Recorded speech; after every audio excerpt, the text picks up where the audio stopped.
Every time, baby, I tell you every time, okay? You gotta take these. You gotta take them straight to the head, baby, all right? You gotta take them, all right? You gotta, take that shit. Come on.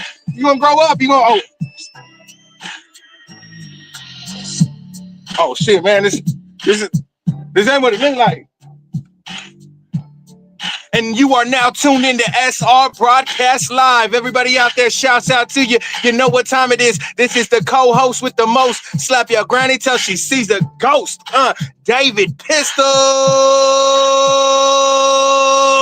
Ow. Everybody out there, shouts out to you. You know what time it is. It's that hour. You know, tonight we're tapping in. We're going international. We're going international. We're stepping outside of the box. We're stepping outside of the U.S. Everybody, we got a great one in store for you tonight. Shouts out to you, Devious One, coming straight out of Toronto, Canada. Everybody out there, make some noise. Tap in, tap in. If you're looking for that exposure, if you're looking to network, if you're looking to work, if you're looking to put it on for your culture and your talent, SR Broadcast is the place for you. Hit us up. Hit up the founder, Six Deuce. He's the one that made this all possible, man, for real. Without that man, none of this would be possible. You know what time it is? SR Broadcast, the place for the super righteous, man. The home for the super righteous. Everybody out there, tap in, tap in, tap in. Hit that comment bar, because one of you lucky commenters will be walking away with a free David Pistols package. Everybody out there, this would not be possible without you. I'm talking to you. You over there and you over there. You in the back and you in the back. Now come to the front. Come on, everybody. This is a platform where everybody's going to come to the front, man. We at the front stage. We at the front center. Everybody out there, get ready for Devious One, Toronto, Canada's very own. Yeah, you know what time it is? Oh.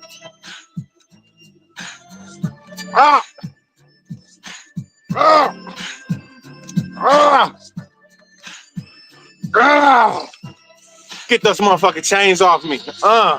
You know what it is? Y'all can't keep me chained up like that. Y'all trying to chain pistols up. Ain't gonna happen. Here we go. Boom. Everybody out there, tap in. You know what the hour is right now. Shouts out to each and every single body on this planet right here, man. I'm telling you, y'all ready for Pistol Palooza? We're going at it tonight. Definitely. We are stepping out of the U.S. and we are stepping into Canada's very own Toronto. You know, tonight we are going to explore. Tonight we're going to touch base. Tonight we're going to learn different cultures. Tonight we are going to understand that this is the place for you. Yeah.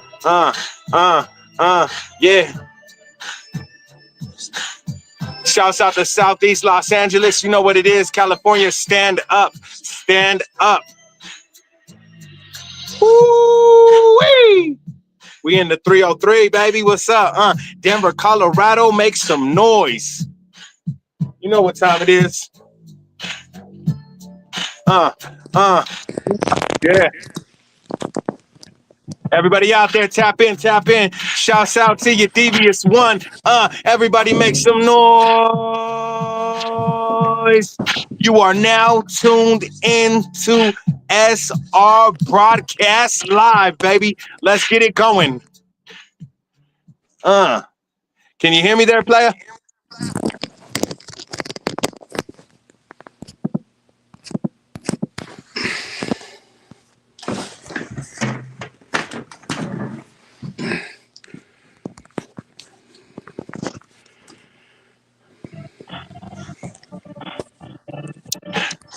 uh, uh, Music, media, and more. Man, everybody out there, if you got those clips, if you got those shorts, and you want them to go viral, tap in with SR Broadcast today. We might just be able to post that on this page for you, man. Displaying greatness everywhere we go. SR Broadcast in the building. Shouts out to the founder, Six Deuce, the most, the one, the host, the one with it all. You know what it is, man. How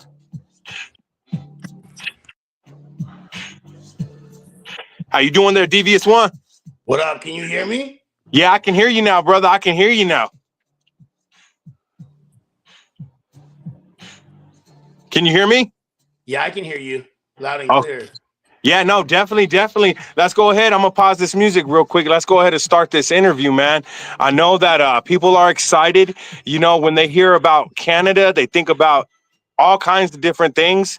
And tonight, I'm just blessed that we get this opportunity to sit down with you and definitely speak about what's going on and speak about what's going down with your career. Definitely, I've been seeing a couple different highlights, man, and I love them, man. I know that you're doing something for mental awareness, and I just want to go ahead and get into this. I want to go ahead and let you introduce yourself for all the people and all the viewers out there worldwide, man. All right. Well, first off, thanks for having me on your platform. I really appreciate it. I don't know what's going on with my camera, but I'm glad you guys can hear me, man, so we can still conduct this interview the best way we can. My name is Devious One, a.k.a. Mickey Blunts. I'm from Toronto. I'm an MC and the founder of New Music Tuesday. Been doing music a long time. I started off as a DJ, put the turntables down, picked up the pen and pad. And yeah, man, hip hop has just consumed my life as a fan ever since the age of like 10 years old, man. The first time I heard Big Daddy Kane, hip hop has consumed my life, and and now I make it a part of my life every day. Man, that's amazing, man. That's amazing. When do you think hip hop started to really generate out there in Canada? I know that a lot of things, they originated from the US, you know, and definitely there's been a lot of rub on our culture back to yours, you know, and it's been vice versa. You know what I'm saying? From definitely things out there coming to over here and things coming from over here to over there. So I just want to go ahead and ask you, when did the hip hop scene really pick up out there? I think it really picked up in the 80s. We have to give our nods to Michi Me and Maestro. They were definitely some of the first to do it here in Canada. Michi Me definitely represented and had, an island flow to her, and she definitely represented the Caribbean. Maestro definitely had some hits, and then we definitely even had like reggae blow up early in those times with Snow. So it definitely embodied a lot of who I am today, because Canadian hip hop was something I was really, really inspired by. I collected it all, from every single artist from, coast to coast here in Canada, right? So it's always been vibrant, and I think it's Toronto being a multicultural city. It's a melting pot of creativity. Man, I'm not gonna lie, man. This is my first time sitting down with a Canadian artist I know that sounds probably really funny because we're like literally right next door to each other. And honestly, man, I'm pumped up about this, because usually when you hear Canada, when you hear Toronto, the first thing that comes to mind is Drake. But Yeah, what I'm getting from this conversation so far is that there's a long line of history out there.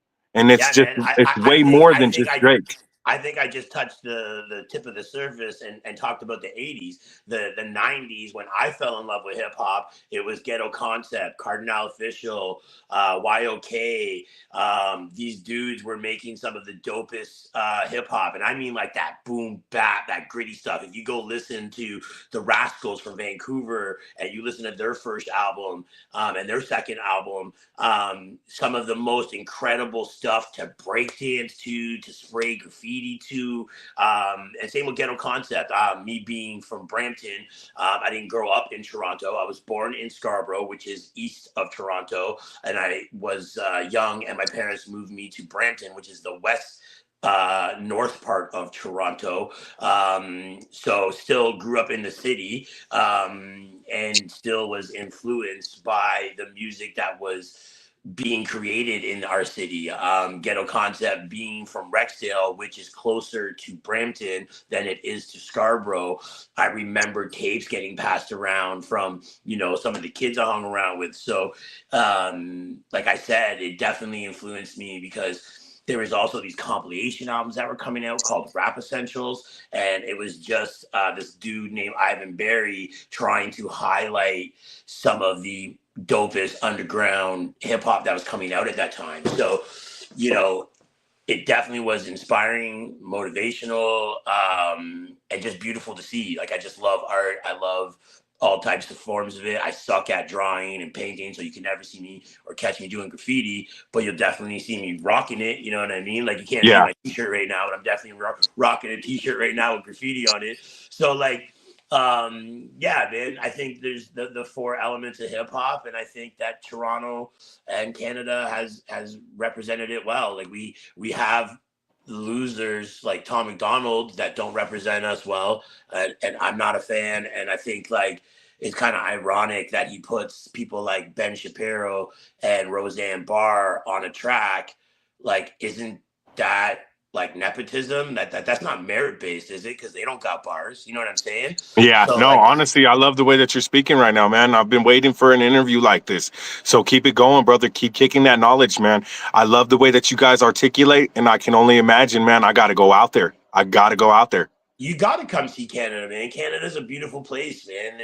There's like one thing that I saw on the internet today is like the world's a beautiful place. It's society that's messed up, and I think Canada has beautiful places. You know what I mean? We have great sites. There's parts of Canada that are pretty flat and pretty boring. You know what I mean?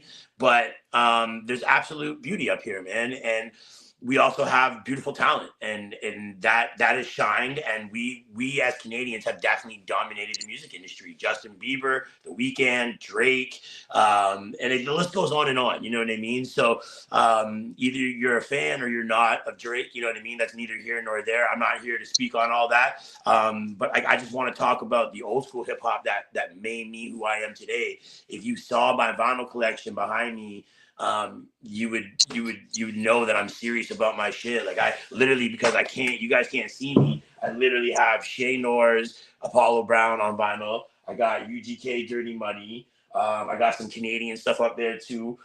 Smith and Wesson, The Shining, signed by both Tech and Steel, which is one of my most prized possession records. So I'm not going to keep on going on and on and on about the vinyl I have to prove that I'm a fan of hip hop. But what I want to say is, I'm not only a fan of hip hop, but I'm political, and I grew up with two deaf parents, so I know what it's like to, come up in a family that is disenfranchised in a way, So with people right now that are flipping sides, like Snoop, for instance, I hope Kendrick puts his face up on there when he plays Not Like Us. I'm not lying. Like, I really want to see that because, like, at the end of the day, he was calling people out, and then he switched sides and did the same thing he was calling people out for. If he didn't call people out and he just took the bag, he wouldn't be under fire as much, first off. You know what I mean? Second off, like, hip hop music was birthed out of civil rights movements. So to disregard that and watch somebody like an Orange Turd dismantle and disrespect the years of civil rights movements and these DEI higher comments just really irk me, because like my parents benefited from DEI programs. My parents would have probably even been worse off, and I grew up poor, you know what I mean? So knowing that my parents had maybe some sort of leg up from these DEI programs, I understand that it helps everybody. You know what I mean? It's not just helping minorities and just women. And so I find it ironic that they say, well, people should be hired merit-based, but then they have people like Tom McDonald putting Ben Shapiro and Roseanne Barr on a hip hop track. Yeah, no, So I feel that. I feel that completely, it's a man. slap in the face, man. It's a complete slap in the face to hip hop, to civil rights. You know what I'm saying? No, I understand that because honestly, we have a couple artists on the West Coast, and I'm not going to say any names, but we have a couple artists on the West Coast that I really wish would pick it up and pick up that culture and pick up that talent. Because honestly, they come out and they're doing nursery rhymes. They're taking the hardcore gangster image and they're trying to literally fit that into children nursery rhymes and stuff. And it's like that doesn't mix. You see what I'm saying? And these are people that have gone mainstream, that have blown up. But it's like, man, I feel like out here there's a lot of disconnect with the hip hop culture. Can we There's talk about that for a second? Like when yeah, we people can. take that nursery rhyme thing and dumb down the music and just take some, like, there's a Toronto artist that's also doing things that are similar to that. But like when people do that, I think the main thing that they're doing is they're trying to get their name out there, right? I think we're in the wow factor stage of marketing where I think, we've seen the Ice JJ Fish, we've seen what are those guys that were like jumping out of trees and like reading raps from their phones on Facebook, and they were Oh, going, that. hey, Hey, I know who those were. Those were what is it? It was War something, wasn't it? War war Rack or rap. something. Yeah, they Hey, actually. I know it sounds kind of funny, but I think in my brain, I think I was going a little bit more with like the mainstream image because basically they got people that are like skip to my loo, and it's like, what's going on? What's that? Like how are you going to put something hardcore gang related and then say skip to my loo? Like it's like that's what I'm kind of referring to. I get that you got to dumb down music sometimes because I'm a very lyrical artist. And a lot of times I'm able to just kind of go off and just go off of syllables, boom, boom, boom, boom, boom, boom, boom, boom, boom, boom, boom. But not everybody understands that. So sometimes we got to break it down and give them something a little bit more simple, simplistic, and just kind of straight to the point. And I know, from an MC like you, it's kind of hard to do that. You're like, man, like I'm trying to bust. You know what I'm saying? I've listened to some of your music, man. It definitely does that boom bap. You know what I'm saying? And it's going on, man. thanks, man. I appreciate those kind of words, man. What I was trying to make the point with War Rack and like Ice JJ Fish is like at the end of the day, we gotta just like all like petition and ask for like a Royal Rumble celebrity death match. We throw P. Diddy, we throw Snoop, we throw the Island Boys, we throw Ice JJ Fish, we throw them all in there and just let them have it out. You know what I mean?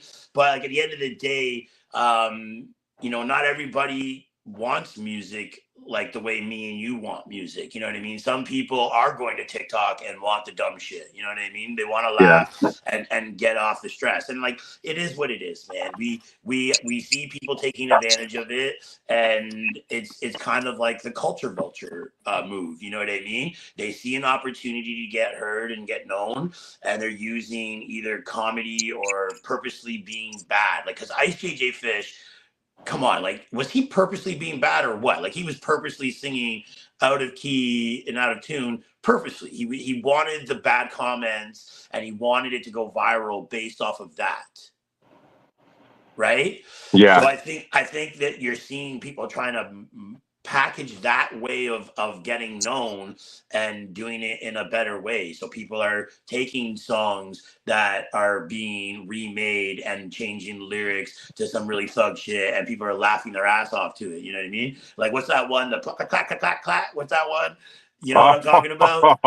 Yeah, I don't remember his name, I but I think that one started it all, right? Like the reason why man, I say so we're basically looking at the same things, like literally, like we're right next door to each other. I did not know that we were actually looking at the same things the whole time. Like, man, pop culture is pop culture, you know, and I think movies, music, these things transcend other pop culture things, right? Like I think it depends on what circle of people you're around. You know what I mean? If you're around really artsy, snobby people, they're talking and joking and sending memes about, you know, artsy things, you know what I mean, and whatever. And then us with hip hop and being into reggae or R&B, and then being into whatever movies like the Scarfaces and the Carlitos Way and the Bronx Tale and stuff like that. We're going to be sharing different types of memes. You know what I mean? So pop culture happens for everybody. I just think it's about what you're into, what your algorithms is going to feed you, right? So I I think got you.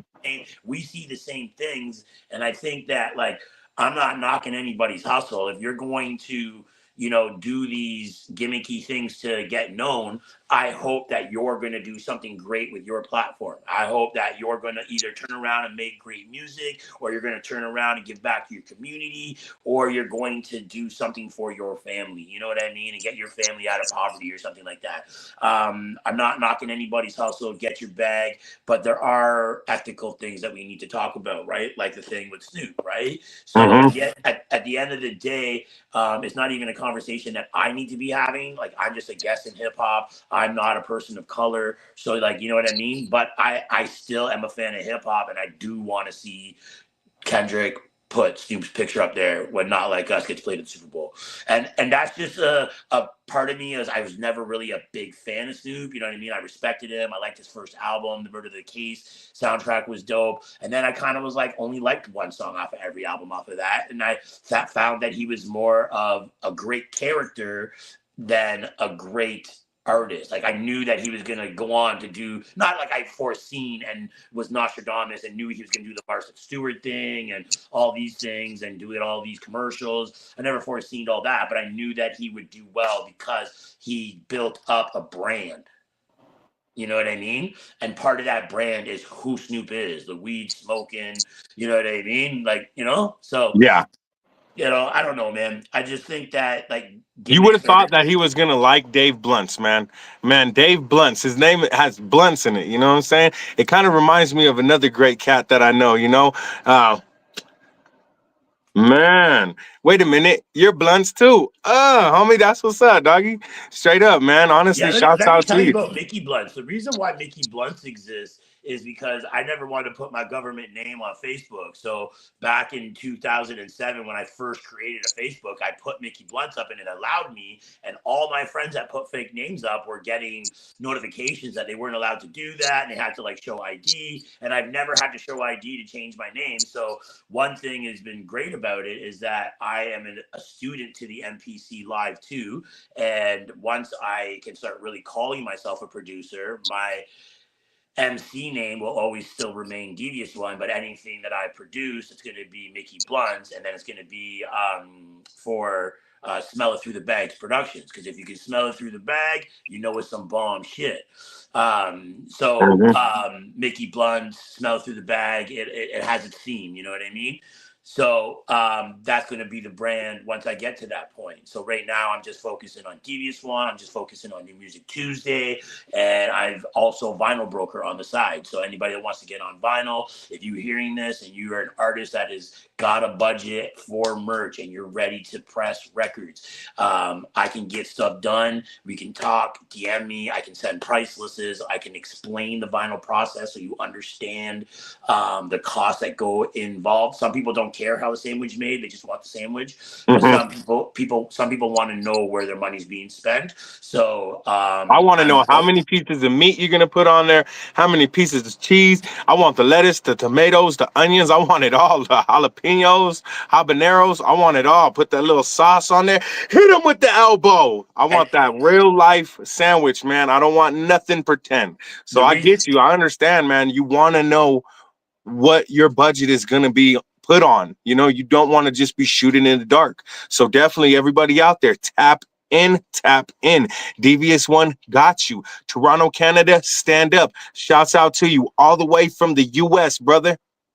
And another thing too about my knowledge on vinyl, I worked in the industry for 8 years, and I just left the industry, and I'm just in the middle of switching careers. So I worked as a vinyl press operator and as an audio QC specialist. So my knowledge into the vinyl is very deep. You know what I mean? So like I not only will help people understand it, but I'll make sure that you're getting the best out of it, because what people don't do is they ask for their stampers back. The metal stampers that your music's on never gets asked for back, and the companies usually sell this to a metal company that buys metal and just melts it down, right? So you can ask for those back and then press more records, because most indie artists are only pressing small batches of a couple hundred, and so you can press up to 2,000 to 3,000 records with one set of stampers. So I always want to inform my clients that as well. Make sure you ask for your stampers back. Make sure you ask for any extra labels left over, any extra jackets left over, because jackets and label companies also do a minimum. So if you're only pressing 200, 300 records, you're paying for 1,000 labels, and you're going to have 800 to 700 labels left over. So you need to ask for those back so that you can continue to press once you sell out of your first 200 copies, and then you take that money you make and repress. But now you don't have to pay for all kinds of other costs. So like there's a lot of things to explain when it comes to vinyl. I personally have a 7-inch available and a 12-inch available. My 7-inch is two separate singles, and there's locked grooves so that the needle doesn't skate off the record and rub up against the label. It stays in a locked groove. So it's like a little sample, right? That just keeps playing over and over again. And then that's my 7-inch, and that's my new release. And then my 12-inch was released back in 2021. And then I did another release as we got short on stock, and did a 5-year anniversary with all new different colors. And that's a 12-inch single that is limited edition. But all my records are limited edition, limited runs. The colors, each color is to a very limited color. So if you cop a record, you know what I mean? You have one of 20 or one of 30 or one of 40, you know what I mean? So the 12-inch is a 12-inch single with instrumentals and acapellas, dirty versions. So man, like everybody, just if you're into boom bap hip hop, if you're digging the music, tap into the merch, because that's how we get our money, man. We got to convince these buyers that really love hip hop, that want to support indie artists, to support the ones you love. You know what I mean? If you're not Can you doing go ahead and direct, drop your handle for the people out there so they know where they can reach you, where they can find you, where your music is at, and what you have in store for your music coming up? yeah, you can check me on all digital streaming platforms. Devious One, spelled DEVIOUSONE. Yeah, you'll definitely see my ugly mug. Just look for World Demise EP, Survival EP, and a slew of singles that are out. You can check me out on my YouTube, where I have a bunch of music videos. One of them being an award-winning music video, I just wanted to mention, and that's Prospect Ave, spelled with a K, not a C. So you check out Prospect Ave for the music videos, and then on Instagram you can hit me up, and it's DEEVEEUSWON.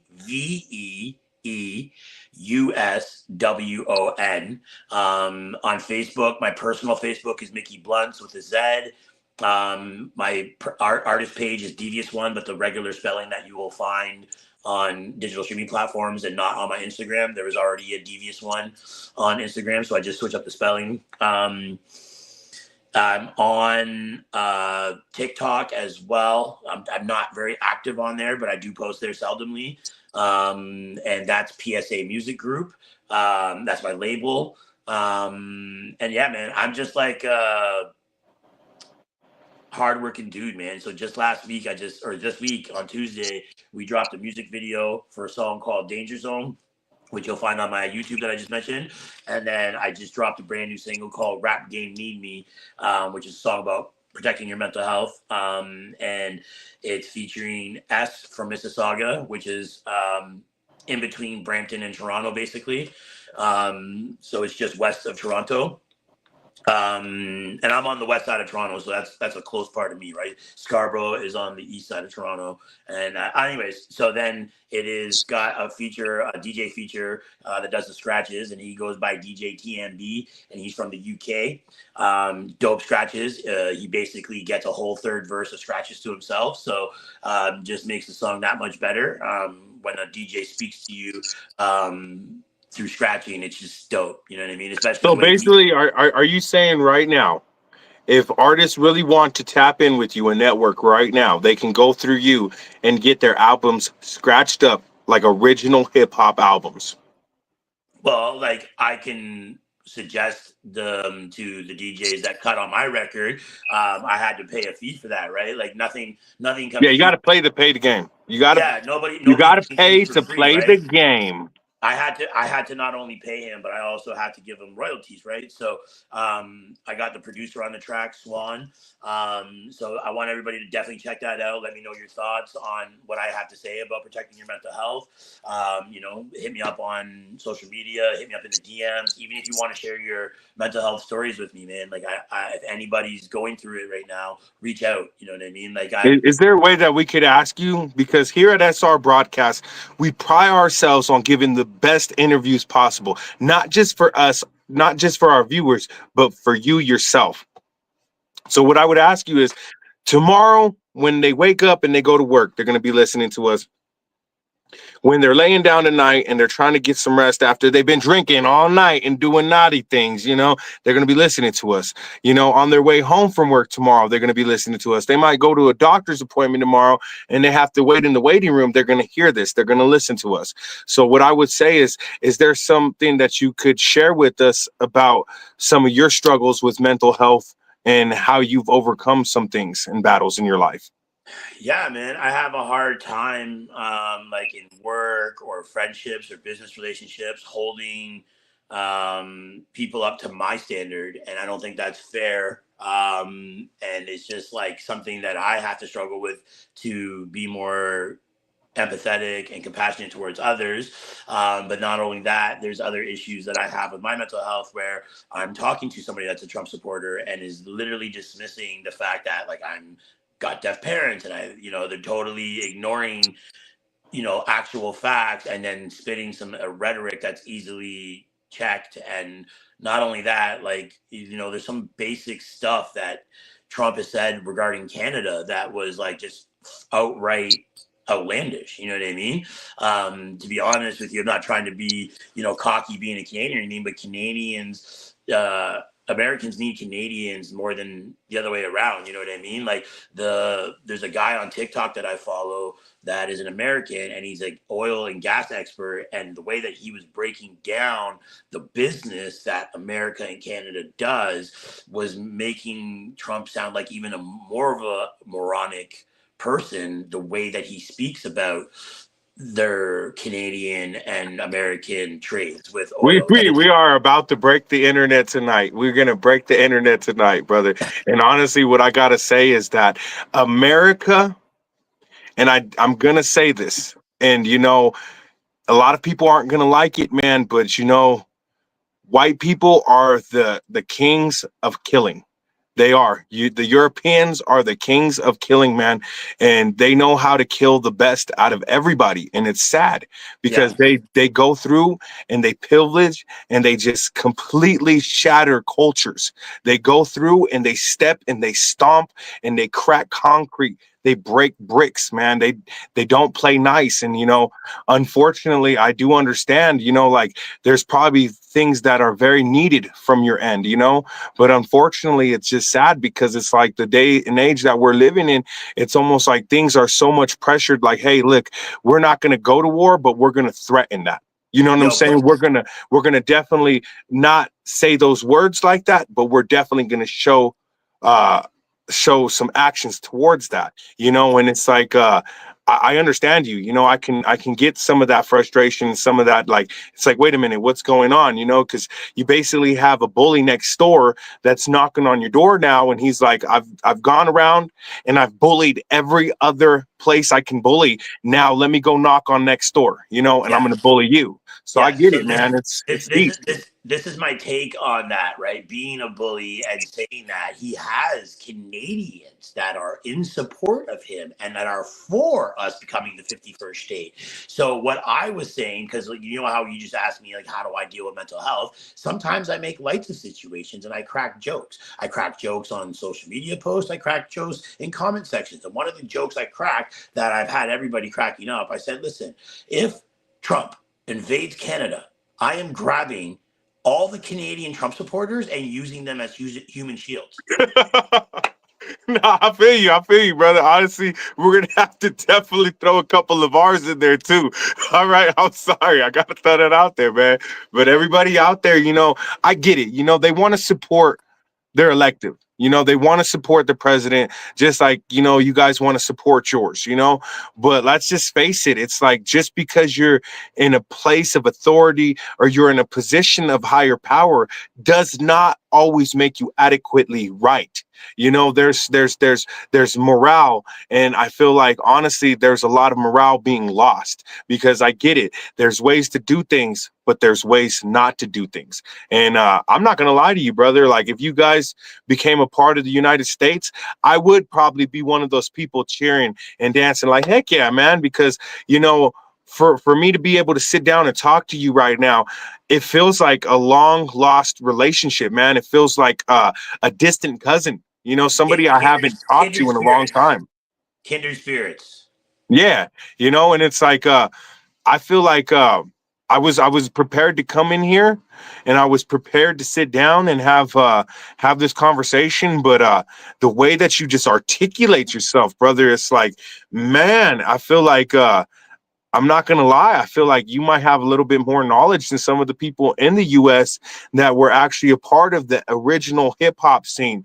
Like, the Public Enemies, the NWAs, the Fat Joes, the Nas's, the Tupacs, and it's like, it feels like you guys would probably have more intel on that from being outside looking in, you see what I'm saying, than some of these people out here have, and it's just like, it's a big jump. And it just shocks me. It's a culture shock, because I feel like I needed this moment. We all needed this moment. We all needed to be introduced to Toronto, Canada, right here, and not just the Drakes. Not just, hey, the Drakes. I didn't know The Weeknd was from there. So shouts out to The Weeknd, man. Honestly, I bump his music. That's kind of where I get some of my mentality from when it comes to this industry. And a lot of times people are like, I don't like the singing stuff. I don't like this. They just want that hardcore gangster rap. But I'm like, no, man. I definitely want to find a DJ just like you have. And I want to definitely have him stamp and stomp on my shit, scratch it all up, and man, that's going to come. That's going to come. And that's a level that you reach when you kind of leave the States right here. Because over here, it's like they just keep going with the motion. And it's like, it's a modern touch. Every year it's getting more and more and more, It's like we're losing the Mob Deeps. We're losing the Immortal Techniques, we're losing that part of our history out here. And what it sounds like over there, man, you guys never lost it. Well, I think that there's just like there's a timing and a place for everything, and I think things happened at the right time in the right place for people like Drake and The Weeknd. They were coming up with their own sounds, you know what I mean? And they developed and they put a stop on the map for that Toronto sound, just like Houston did, and just like the West Coast did, right? Like They um, basically had their own brand. They stamped it. because They solidified it. I think in the 80s and the 90s, the hip hop that was coming out of Toronto was just emulating what was coming out of New York. You know what I mean? When you listen to Ghetto Concept and Rascals and all these guys, they sounded like their counterparts of where they live close to. So when you listen to Rascals, they did have boom bap that sounded like New York, but they also had some West Coast stuff that sounded funky, and you know what I mean, shit you can ride your Impala to. And then you had Ghetto Concept over here, being from Rexdale, just the west north part of Toronto. They had a very New York sound. I'll send you some links after our interview and put you on to some of that old Toronto hip hop, and you will swear up and down that it was New York hip hop. You know what I mean? And there's no denying it, right? We were just influenced by it. Like there's one thing I learned when I went to Cuba and I met this artist down there, this DJ producer. He was explaining to me how on the island of Cuba, if you lived on the island that's closer to Jamaica, people were rocking dreads, more into reggae music. But if you were living at the north part of Cuba's island, you're closer to Florida, and they were tapping in with the FM radio stations and tapping into Florida radio stations and picking up hip hop, and they were shaved heads, baggy clothes. So like it just depended on where your geography was that kind of birthed their styles and their sounds. Because when I was listening, like really now when you go to Cuba, Afro beats is huge. But they still developed that from being inspired from both hip hop and Jamaican music, right? Like from the islands, right? From the Caribbean islands. So that's where Afro beats comes from. You know what I mean? It comes Yeah.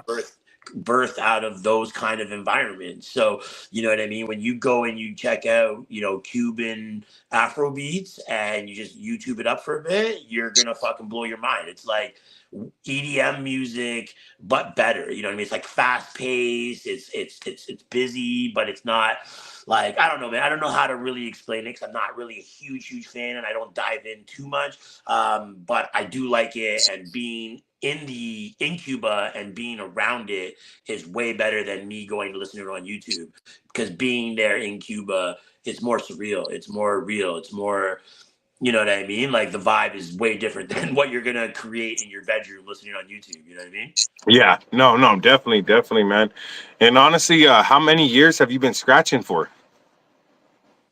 Well, I picked up the turntables at the age of 16 and never really got really good at it, man. And I just was like good at beat juggling, making mixtapes, doing parties. And like, yeah, I didn't really learn all the different scratches. I was mainly just focusing on beat juggling and mixing. And then after never having the money to upgrade my equipment and upgrade needles, I kind of just let it go and then picked up the pen and pad. So from the age of 20, or from the age of 16 to the age of 26 was when I was like, actively practicing and actively collecting records. And I still collect records. But then like I said, age 26, put down the turntables, had like a 1 or 2 year period where I kind of was discovering myself and went back to school and picked up the pen and pad and made my own shitty music videos and put them on YouTube and got clowned for it. You know what I mean?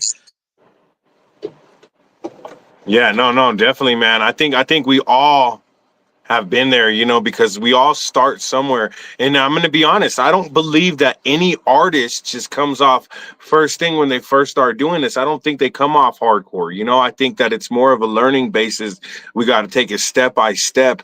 And there are a lot of artists out there that rush it. And when you rush it, man, you're not taking it step by step. You got to I, really put your heart, you got to put your foot into it. You know what I'm saying? I think when people try to not trust the process, I think trusting the process is a very important part of your music career. But I think artist development gets skipped a lot, right?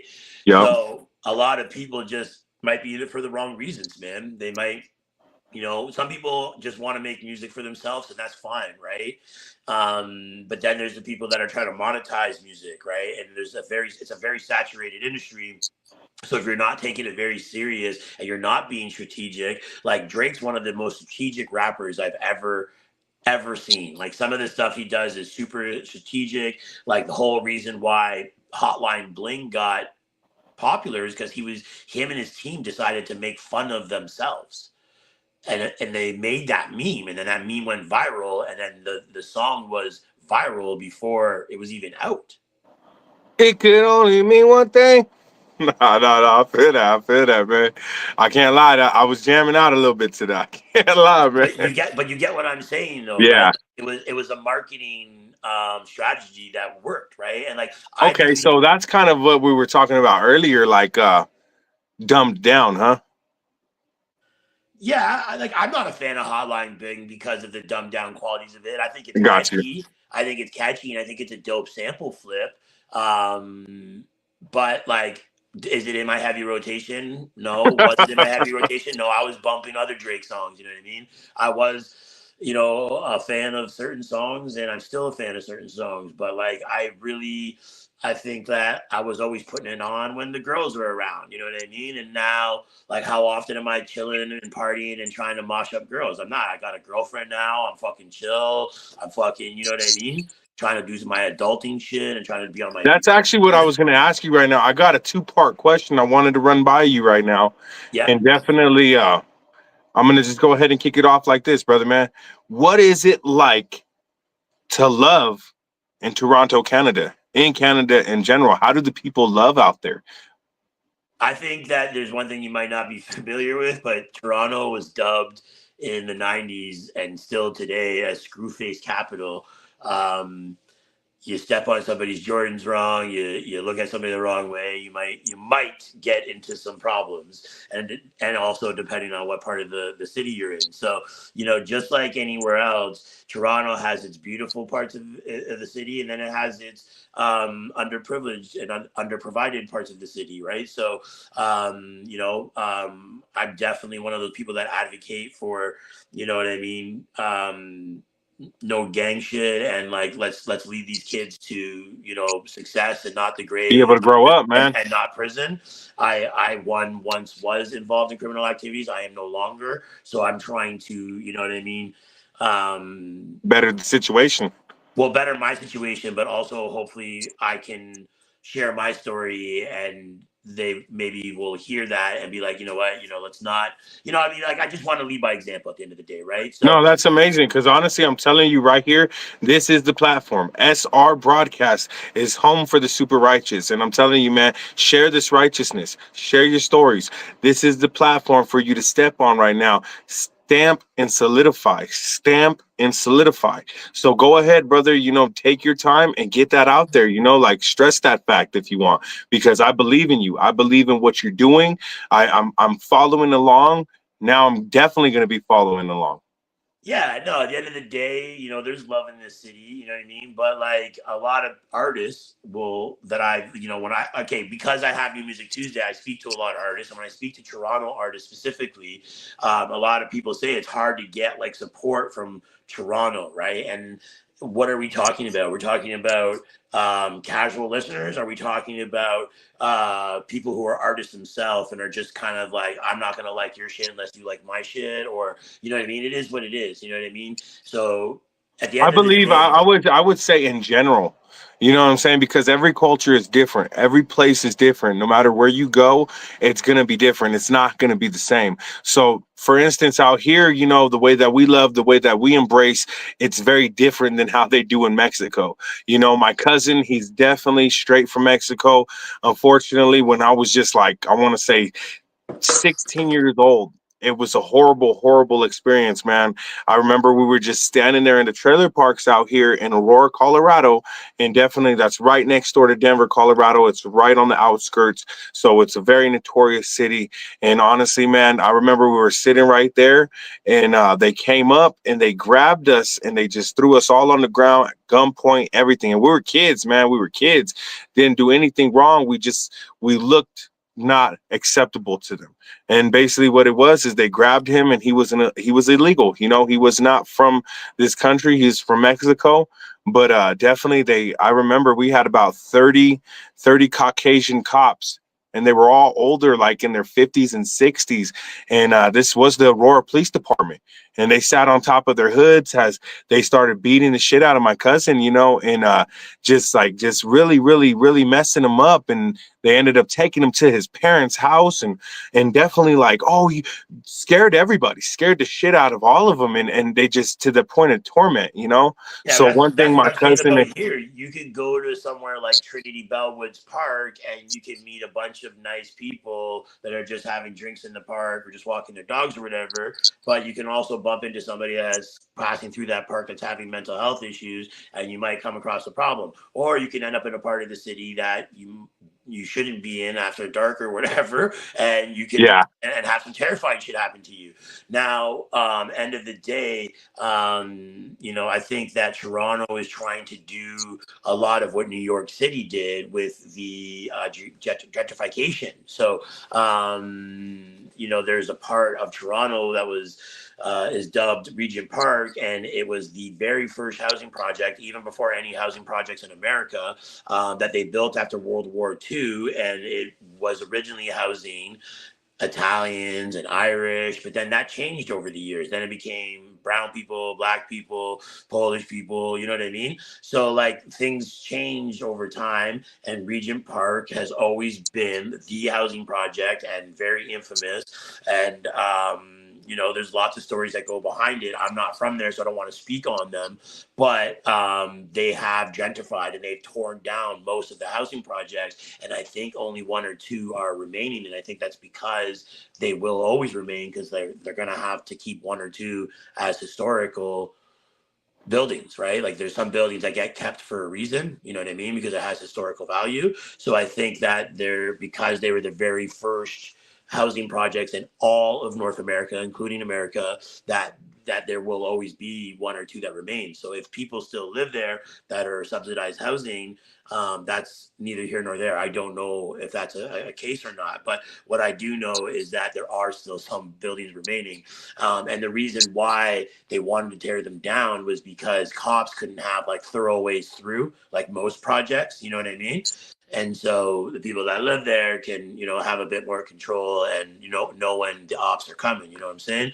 So they had their reasons for gentrifying it, and a lot of people got displaced, and that was like kind of unfair in the way they did it. It was like a lottery of people who were going to be able to live in the new buildings that were being put up at an affordable rate, and they couldn't allow all the buildings, all the apartments in the building to be, subsidized, because they wouldn't be able to make money. They weren't building it for affordable housing. They were building it because they're trying to make a profit, right? So they were like, yeah, we'll let some people move in at an affordable rate, but the rest of it will be for other potential renters and buyers, you know what I mean? So yeah, at the end of the day, there's a lot of controversy in that, and I haven't really fully dived into the whole story, so I don't want to get too much into that. But yeah, you can go anywhere in Toronto and find the beauty in it, and then you could go anywhere. But I think that's with any city too, you know what I mean? But like,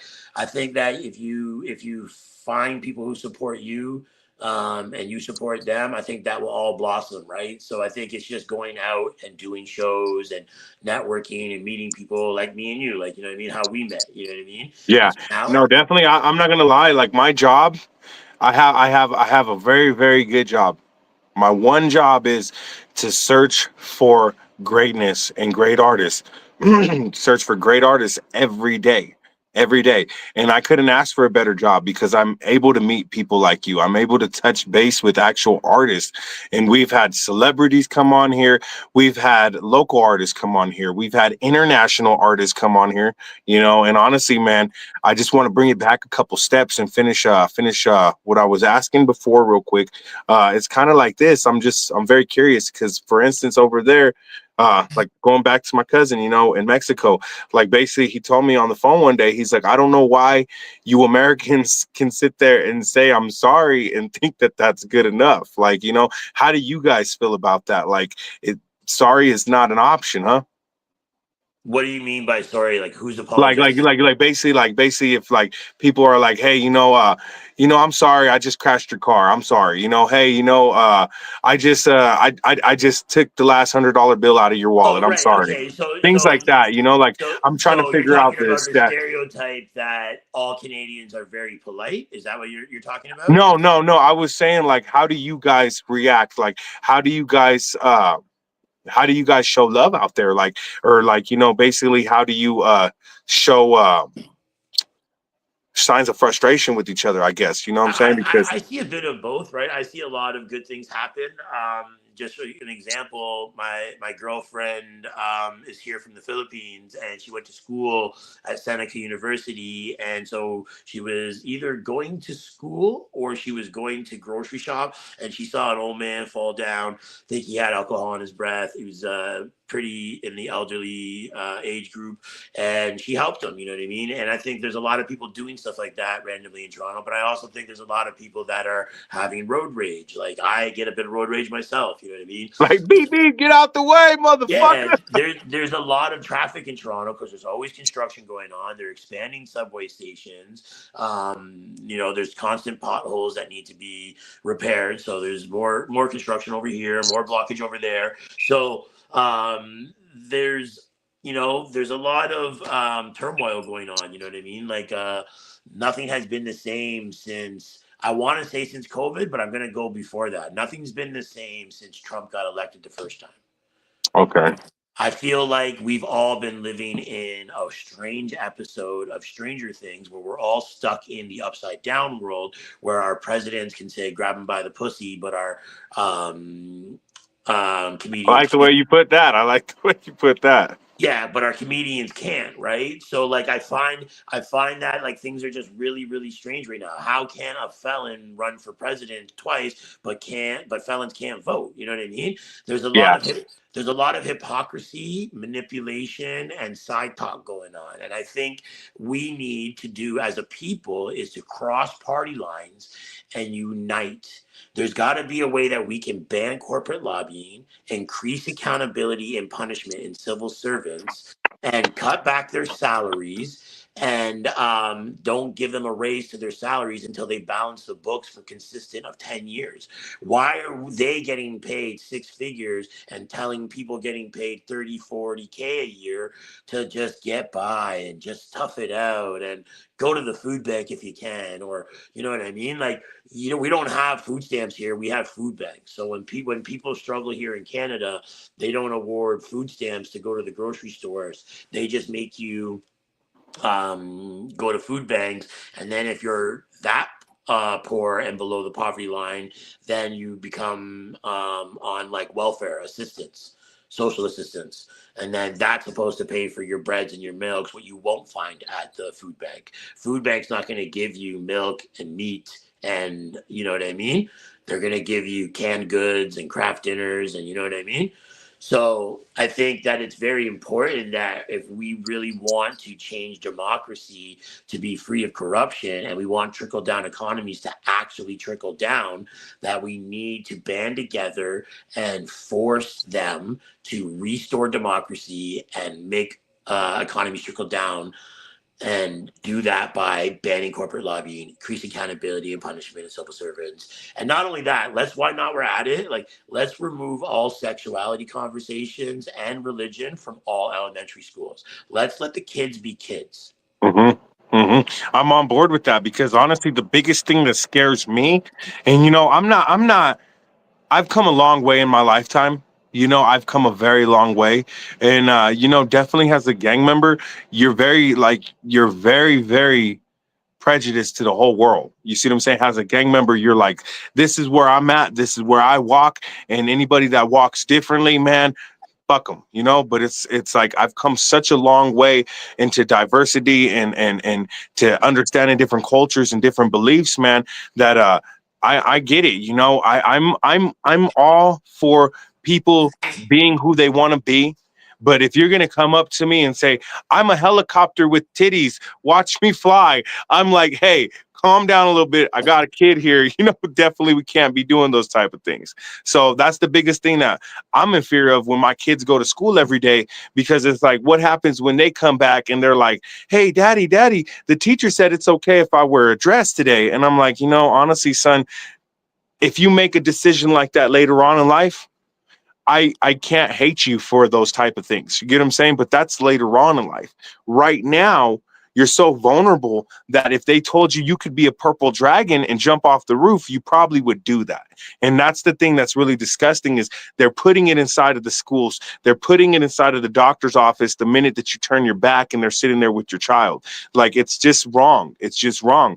And I feel like a lot of that is coming from a lot of mental anguish. Do you see what I'm Well, saying? Like, I think what it is like the liberals are going too far with things, just like the far right is going too far with things right now. Like right now, we're seeing a bit of fascism right now in America, right? mhm. So at the end of the day, there needs to be a balance. So there needs to be a conservative party and there needs to be a liberal party, right? Like what I don't understand is how we've let things get convoluted. You know what I mean? Like things have gotten complicated when it hasn't needed to get complicated. You know what I mean? I think that like you have people who don't want to put their kids in religious schools because they don't want their kids being diddled by priests, and then you have them putting them in public school, and then because public schools are generally for in the opposition of religious schools, because you have to remember, the Europeans came here with the religion. The natives didn't believe in Christianity, Catholicism, Judaism. They don't believe in none of that shit, right? They believe of living off the land and their ways. You know what I mean? They have their ways. You know what I mean? So when you look at somebody that is a residential school survivor, they beat the native out of them and try to force them to assimilate and become Catholic or Christian. And so I think that when you take people who are vulnerable, if they're young or if they're going through mental health issues or alcoholism or drug addiction, I find that anybody that preys on those type of people are questionable. Why are you preying on the most weakest? Because Why? at the end of the day, it's divide and conquer. And I'm going to go ahead and make this statement right now for everybody, for worldwide, man, from USA to Canada. It's like this, man. They're going to put liquor stores on every corner. They want you to drink until you're blacked out drunk laying on the side of the road. They want you to smoke. So they're going to put the dispensaries all around. They don't want you in your natural conscience. They want you out of that. They want you in a different place where they're at a higher level and they stay at a higher level. So everybody out there, take that into consideration when you're doing too much. Just like he said, uh, both parties have done too much and they go too far. And I understand you completely, brother, man. And I'm so thankful to have such a intellectual conversation with an artist, because it's not every day that we get to hear these type of things. We could We we get could to do we see could do them. a part two anytime, man. And like I just want to leave. I know we're getting to the 1 hour mark, so I just want to say something. Like everybody just needs to lead with love, empathy, understanding. You know what I mean? If you hate trans people, they're not going to not exist. If you hate gay people, they're not going to not exist anymore. You know what I We ain't mean? gonna get rid of Bruce Jenner. You We know, you we get what I are mean? not Like getting rid of Bruce Jenner. That's they're for always sure. gonna exist. So what we need to do is to figure out how to all coexist. You know what I mean?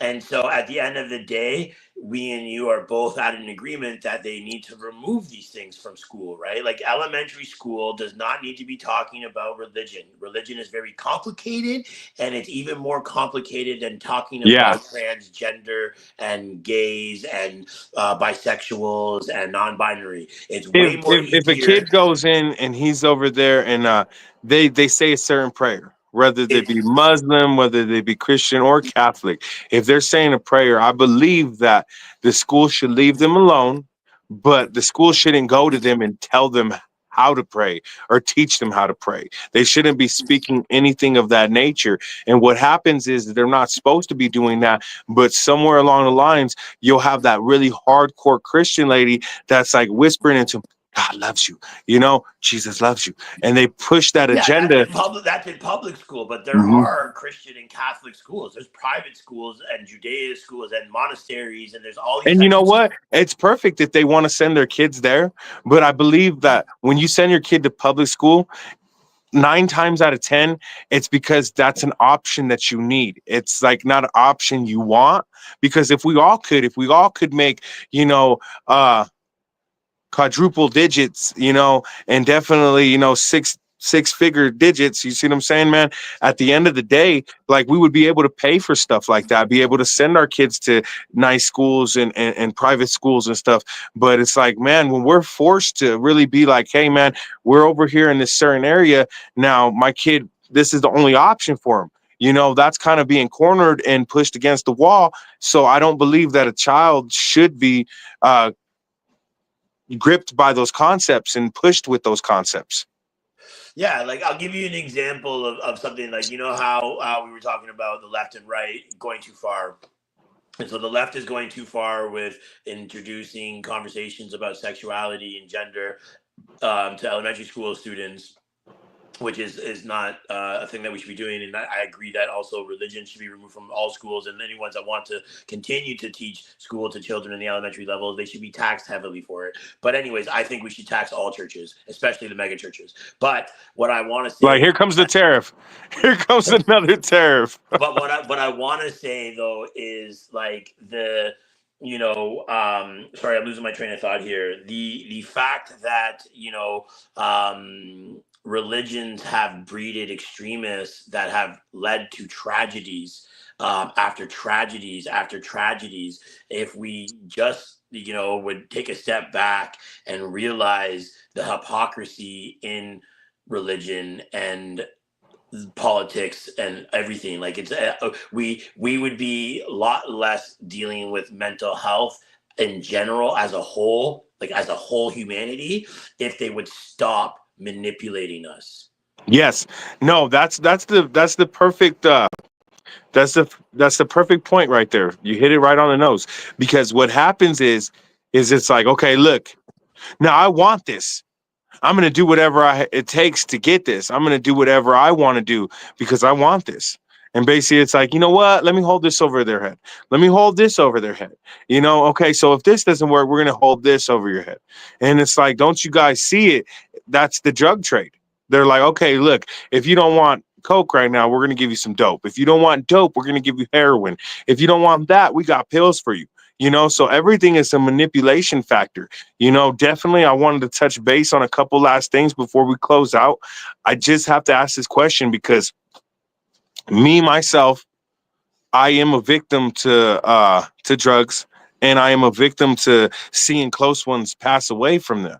And my friend last year, my brother, he literally ate a blue and he never woke back up. His heart stopped, shut down. He overdosed. So I want to ask about that. I want to ask about the fentanyl crisis and how it's impacted Canada.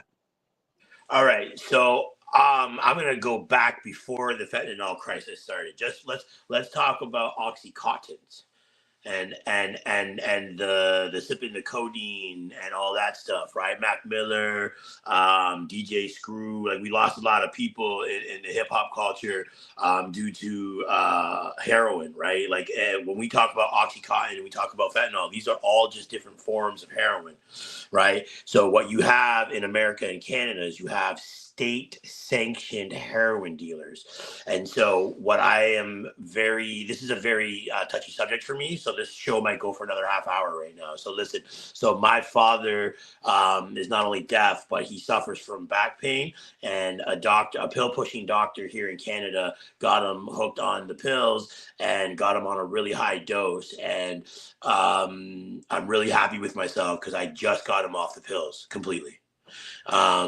So he was on 180 milligrams per day. That's 360 milligrams per day. That can put a fucking horse to sleep. And so the doctors and him have been doing this really long, slow 7-year wean off the pills. And so we've gotten him down to a low dose. And I just decided, after being lied to and manipulated by him because of his addictive behavior, I was like, I can't do this anymore. I get enough manipulation and hypocrisy and this and that from my government and from my employers. I can't come home to it. Like, this is really affecting my home life, and I need you to stop. So we're going to cut you off the pills. And so we went cold turkey, and I substituted it with CBD pills and smoking him weed and making sure he was eating a lot and drinking a lot of water, checking his blood pressure. And he's off them now. And one thing about me is I really, really find it disgusting that they still allow Purdue Pharmacy to get away with what they've gotten away with. So not only did they lie about these oxycontins and oxycodins and whatever being non-habit forming, but let's talk about every single doctor that completely ignores the opium war of the 1800s when the British didn't like that China wasn't importing anything from them. So they started to kibosh China by smuggling opium in. And then you had the birth of opium dens where people would just go for days and just smoke opium, right? So you fast forward a couple hundred years and they're playing dumb and they're getting things illegally passed and